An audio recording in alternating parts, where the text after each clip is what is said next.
The Statement of Randolph Carter. I repeat to you, gentlemen, that your inquisition is fruitless. Detain me here forever if you will. Confine or execute me if you must have a victim to propitiate the illusion you call justice. But I can say no more than I have said already. Everything that I can remember, I have told with perfect candor. Nothing has been distorted or concealed, and if anything remains vague, it is only because of the dark cloud which has come over my mind. That cloud and the nebulous nature of the horrors which brought it upon me. Again, I say, I do not know what has become of Harley Warren, though I think, almost hope, that he is in peaceful oblivion, if there be anywhere so blessed a thing. It is true that I have for 5 years been his closest friend and a partial sharer of his terrible researches into the unknown. I will not deny, though my memory is uncertain and indistinct, that this witness of yours may have seen us together, as he says, on the Gainesville Pike, walking towards Big Cypress Swamp at 11:30 on that awful night that we bore electric lanterns, spades, and a curious coil of wire with attached instruments. I will even affirm, for these things all played a part in the single hideous scene, which remains burned into my shaken recollection. But of what followed, and of the reason I was found alone and dazed on the edge of the swamp next morning, I must insist that I know nothing save what I have told you over and over again. You say to me that there is nothing in the swamp or near it which could form the setting of that frightful episode. I reply that I know nothing beyond what I saw. Vision or nightmare it may have been. Vision or nightmare I fervently hope it was. Yet it is all that my mind retains of what took place in those shocking hours before we left the sight of men. And why Harley Warren did not return, he or his shade, or some nameless thing I cannot describe, alone can tell. As I've said before, the weird studies of Harley Warren were well known to me, and to some extent shared by me. Of his vast collection of strange, rare books on forbidden subjects, I have read all that are written in the languages of which I am master. But these are few as compared with those in languages I cannot understand.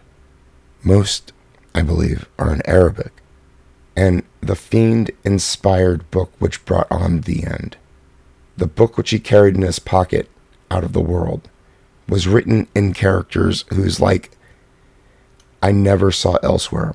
Warren would never tell me just what was in that book.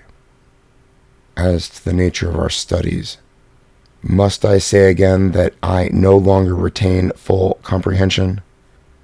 It seems to me rather merciful that I do not, for they were terrible studies, which I pursued more through reluctant fascination than through actual inclination. Warren always dominated me, and sometimes I feared him.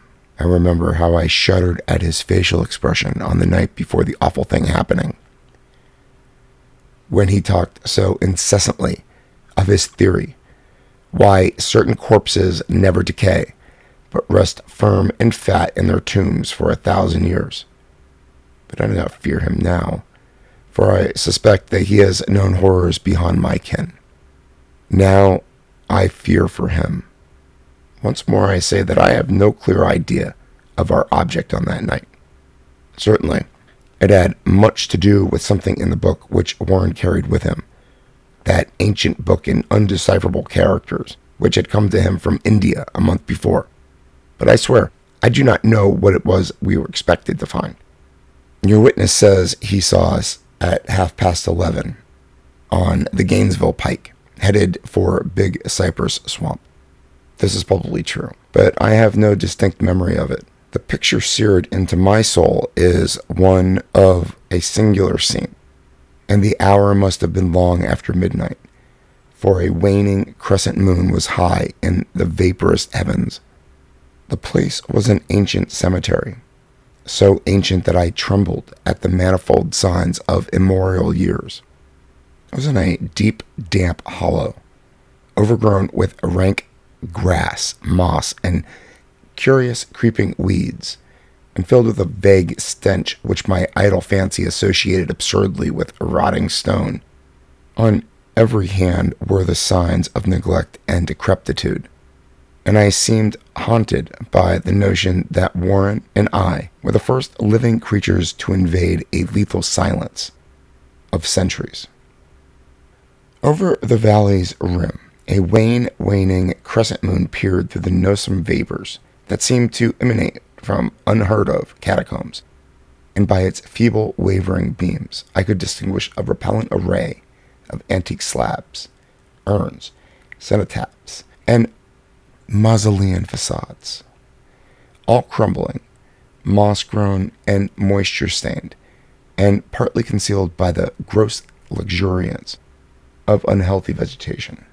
My first vivid impression of my own presence in this terrible necropolis concerns the act of pausing with Warren before a certain half-obliterated sepulchre, and of throwing down some burdens which we seemed to have been carrying.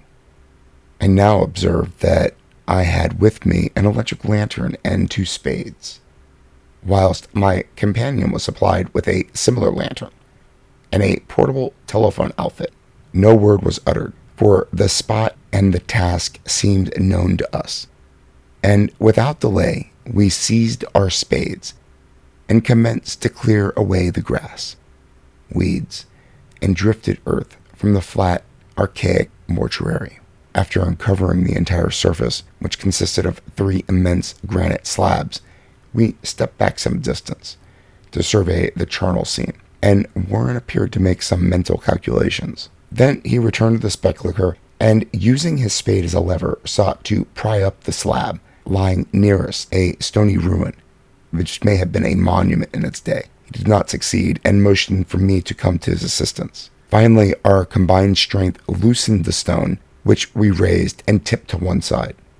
The removal of the slab revealed a black aperture, from which rushed an affluence of miasmal gases so nauseous that we started back in horror. After an interval, however, we approached the pit again and found exhalations less unbearable. Our lanterns disclosed the top of a flight of stone steps, dripping with some detestable ichor of inner earth, and bordered by most walls encrusted with nitre. And now, for the first time, my memory records verbal discourse, Warren addressing me at length in his mellow tenor voice, a voice singularly unperturbed by our awesome surroundings. "I'm sorry to have to ask you to stay on the surface," he said, "but it would be a crime to let anyone with your frail nerves go down there. You can't imagine, even from what you have read and from what I have told you, the things I shall have to see and do. The fiendish work, Carter, and I doubt if any man without ironclad sensibilities could ever see it through and come up alive and sane.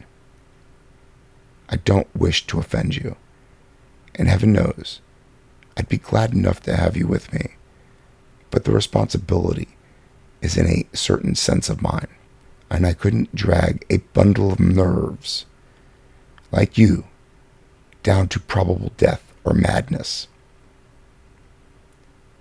I tell you, you cannot imagine what the thing is really like. But I promise to keep you informed over the telephone of every move. You see, I've got enough wire here to reach to the center of Earth and back. I can still hear in memory these coolly spoken words, and I can still remember my remonstrances. I seemed desperately anxious to accompany my friend into the sepulchre depths.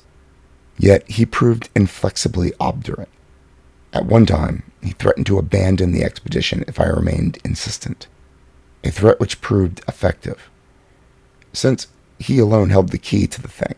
All this I can still remember, though I no longer know what manner of thing we sought. After he had secured my reluctant acquiescence in his design, Warren picked up the reel of wire and adjusted the instruments. At his nod, I took one of the latter and seated myself upon an aged, discolored gravestone close by the newly uncovered aperture. Then he shook my hand, shouldered the coil of wire, and disappeared within the indescribable oscillary. For a moment I kept sight of the glow of his lantern, and heard the rustle of wire as he laid it down after him. But the glow soon disappeared abruptly, as if a turn in the stone staircase had been encountered, and the sound died away almost as quickly. I was alone, yet bound to the unknown depths by those magic strands whose insulated surface lay green beneath the struggling beams of that waning crescent moon. In the lone silence of the hoary and deserted city of the dead, my mind conceived the most ghastly fantasies and illusions, and the grotesque shrines and monoliths seemed to assume a hideous personality, a half-sentience. Amorphous shadows seemed to lurk in the darker recesses of the weed-choked hollow, and to flit, as in some blasphemous ceremonial procession, past the portals of the motoring tombs in the hillside. Shadows which could not have been cast by that pallid, peering crescent moon. I constantly consulted my watch by the light of my electric lantern, and listened with feverish anxiety at the receiver of the telephone, but for more than a quarter of an hour heard nothing. Then a faint clicking came from the instrument, and I called down to my friend in a tense voice. Apprehensive as I was nevertheless unprepared for the words which came up from that uncanny vault, in accents more alarmed and quivering than any I had ever heard before from Harley Warren. He, who had so calmly left me a little while previously, now called from below in a shaky whisper more portentous than the loudest shriek. God, if you could see what I am seeing. I could not answer. Speechless, I could only wait. Then came the frenzied tones again. Carter, it's terrible. It's monstrous. Unbelievable. This time my voice did not fail me, and I poured into the transmitter a flood of excited questions. Terrified, I continued to repeat, Warren, what is it? What is it? Once more came the voice of my friend, still hoarse with fear, now apparently tinged with despair. I can't tell you, Carter. It's too utterly beyond thought. I dare not tell you. No man could know it live. Great God. I never dreamed of this. Stillness again, save for my now incoherent torrent of shuddering inquiry, when the voice of Warren in a pitch of wilder consternation. Carter, for the love of God, put back the slab and get out of this if you can. Quick. Leave everything else and make for the outside. It's your only chance. Do as I say, and don't ask me to explain. I heard, yet was unable only to repeat my frantic questions. Around me were the tombs and the darkness and the shadows. Below me, some peril beyond the radius of the human imagination. But my friend was in greater danger than I, and through my fear I felt a vague resentment that he should deem me capable of deserting him under such circumstances. More clicking, and after a pause of piteous cry from Warren, Beat it. For God's sake, put back the slab and beat it, Carter. something in the boyish slang of my evidently stricken companion unleashed my facilities. I formed and shouted a resolution. Warren, brace up. I'm coming down. But at this offer, the tone of my auditor changed to a scream of utter despair. Don't. You can't understand. It's too late, and it's my fault. Put back the slab and run. There's nothing else you or anyone can do now. The tone changed again, this time acquiring a softer quality, as of hopeless resignation. Yet it remained tense, through anxiety for me. Before it's too late. I tried not to heed him, tried to break through the paralysis which held me, and to fulfill my vow to rush down to his aid. But his next whisper found me still held inert in the chains of stark horror. Hurry. It's no use. You must go. Better one than two. The slab. A pause, more clicking, then the faint voice of Warren. Nearly over now. Don't make it harder. Cover up those damn steps and run for your life. You're losing time. So long, Carter. Won't see you again. Here, Warren's whisper swelled into a cry that gradually rose to a shriek fraught with all the horror of the ages. Curse these hellish things. Legion. My God. Beat it. Beat it. After that was silence. I know not how many interminable aeons I spent stupefied, whispering, muttering, calling, screaming into that phone over and over again. Through those eons, I whispered and muttered, called, shouted, and screamed, "Warren! Warren, answer me! Are you there?" And then there came to me the crowning horror of all, the unbelievable, unthinkable, almost unmentionable thing. I have said that aeons seemed to have elapsed after Warren shrieked forth his last despairing warning, and that only my own cries now broke the hideous silence. But after a while, there was a further clicking in the receiver, and I strained my ears to listen. Again I called down, "Warren, are you there?" And in answer heard the thing which has brought this cloud over my mind.